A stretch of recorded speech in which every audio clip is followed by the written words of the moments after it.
The old Mustang roared down the highway, swallowing miles of asphalt. Inside, laughter echoed, filling the car with warmth and joy. Three friends embarking on a road trip, seeking adventure and a break from their daily routines. David, the driver, hummed along to the radio, his fingers tapping the steering wheel in rhythm. Beside him, Sarah, his girlfriend, snapped photos, capturing every moment of their journey. In the back, Mark, the jokester, regaled them with stories, his animated gestures making everyone laugh. Their destination, a secluded cabin in the woods, far from the hustle and bustle of city life. Their goal, a weekend of fun and escape to reconnect with nature and each other. The sun dipped below the horizon, painting the sky in hues of orange and purple, a breathtaking sight. The air grew cooler, the shadows longer, as the day gave way to night. Sarah shivered, a sense of unease creeping in, despite the warmth of the car. She couldn't shake the feeling that something was watching them, hidden in the shadows. Eyes, hidden in the growing darkness, seemed to follow their every move. Mark, oblivious, continued his stories, his laughter filling the car. David, focused on the road, didn't notice the way the trees seemed to press closer, the way the silence between songs felt heavy. But Sarah felt it, a growing tension in the air. A shift in the atmosphere, a prickling on her skin made her uneasy. As darkness settled, so did an unsettling silence, wrapping around them like a shroud. The radio crackled, then died. The laughter ceased, replaced by an eerie quiet. They were alone, surrounded by the whispering woods, the sense of isolation growing with each passing moment. They arrived at the cabin late, exhausted but excited. The journey had been long, and the winding roads through the dense forest had taken their toll. It stood nestled amongst tall pines, shrouded in an eerie silence. The towering trees seemed to whisper secrets to each other as the wind rustled through their branches. The windows were dark, like empty eyes, staring out into the night. It felt as if the cabin itself was watching them, waiting. Sarah felt a shiver run down her spine. The air was thick with an unspoken tension, and she couldn't shake the feeling of being watched. Inside, the cabin was dusty and cold. The floorboards creaked under their feet, and the walls seemed to close in on them.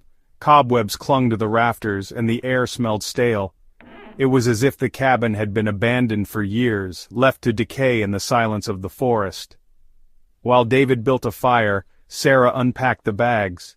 The warmth from the fire slowly began to chase away the chill, but the unease lingered. She found a box filled with old photographs. The box was covered in dust, and the photos inside were yellowed with age. The faces in the photos stared back at her, their eyes hollow and haunting. Each face seemed to tell a story of sorrow and despair. They were all strangers, their expressions grim. It was as if the photos had captured their souls, trapping them in a moment of eternal anguish. One photo in particular sent a chill down her spine. It was different from the others, more disturbing. A young couple tied to chairs, their faces contorted in terror. The fear in their eyes was palpable, almost as if they were pleading for help. She showed the photo to David and Mark, but they dismissed her concerns. They laughed it off, saying it was just a creepy old photo. Just creepy old photos, David said, kissing her forehead. He tried to comfort her, but the unease in her heart remained. But Sarah couldn't shake the feeling that the photos held a dark secret. She felt a connection to the faces, as if they were trying to tell her something. As they sat around the crackling fire, shadows danced on the walls, taking on sinister shapes. The flickering light seemed to bring the photos to life. The wind howled outside like a mournful cry. It was as if the forest itself was alive, echoing the sorrow of the faces in the photos. Sarah clutched the photo, her heart pounding in her chest.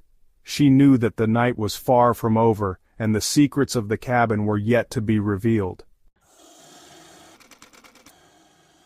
That night Sarah lay awake, listening to the wind howling through the trees. It seemed to whisper her name, a low, mournful sound.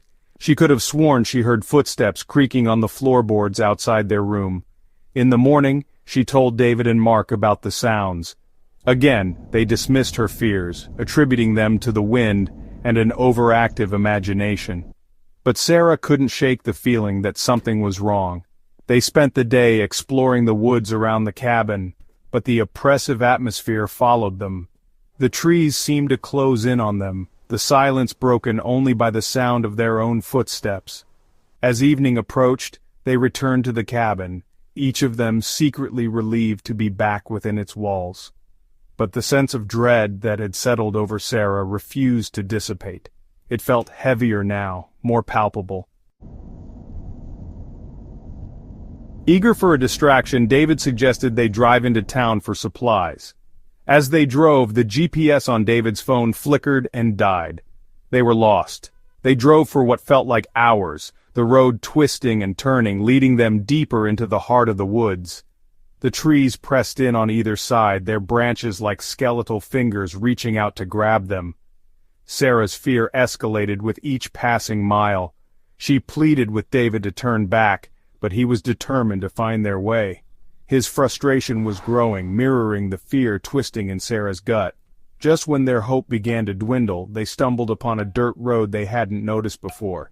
It was narrow and overgrown, but it offered a glimmer of hope. They decided to take their chances. The dirt road led to a clearing, where a dilapidated cabin stood bathed in the eerie glow of the moon.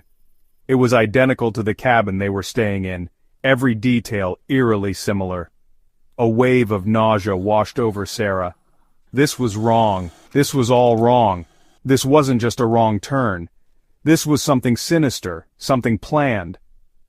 David, confused but undeterred, approached the cabin. He knocked on the door, but it swung open with a groan, revealing a dark and dusty interior. The smell of decay hit them like a physical blow. He stepped inside, calling out tentatively. Sarah and Mark exchanged a worried look. They could hear David moving around inside, his voice echoing strangely in the silence. Then, a blood-curdling scream. David's scream. Sarah and Mark rushed into the cabin, their hearts pounding in their chests. The air was thick with the metallic scent of blood. They followed the sound of David's screams to a small back room. Two figures stood over David, their backs to Sarah and Mark. One held a large hunting knife, its blade dripping with blood. David lay on the floor, his eyes wide with terror, blood soaking through his shirt. Before Sarah or Mark could react, the figures turned. Their faces, contorted in grotesque smiles, were the same faces from the photographs. The couple, their eyes burning with an unholy light. Sarah screamed, a primal sound of terror that echoed through the cabin. Mark lunged at the figures, but they moved with unnatural speed, knocking him to the ground.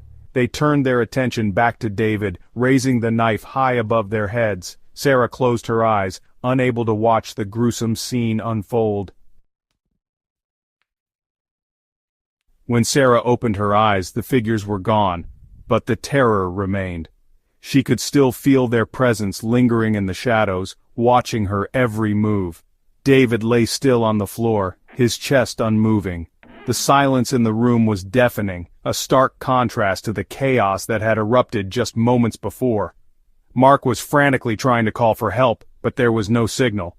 Every attempt was met with the same frustrating result, leaving him feeling more isolated and desperate. They were trapped, alone in the middle of nowhere with the ghosts of their past.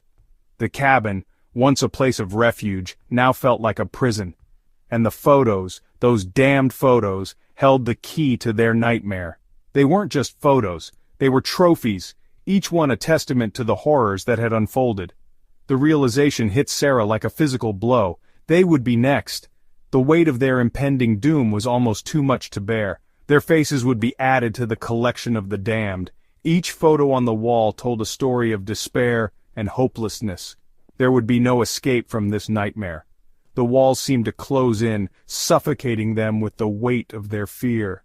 As the shadows grew longer and the full moon cast an eerie glow over the cabin, the reality of their situation became undeniable. Sarah knew their fate was sealed. There was no point in fighting it anymore. The end was inevitable. The laughter from the beginning of the trip seemed like a distant memory, a cruel reminder of how quickly things had changed, replaced by the chilling reality of their situation. Fear had taken over, leaving no room for hope. The photos had told their story. Each image was a piece of the puzzle, revealing the dark history of the cabin.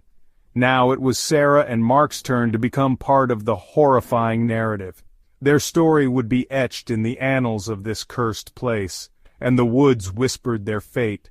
The trees seemed to murmur secrets as if they knew the end was near,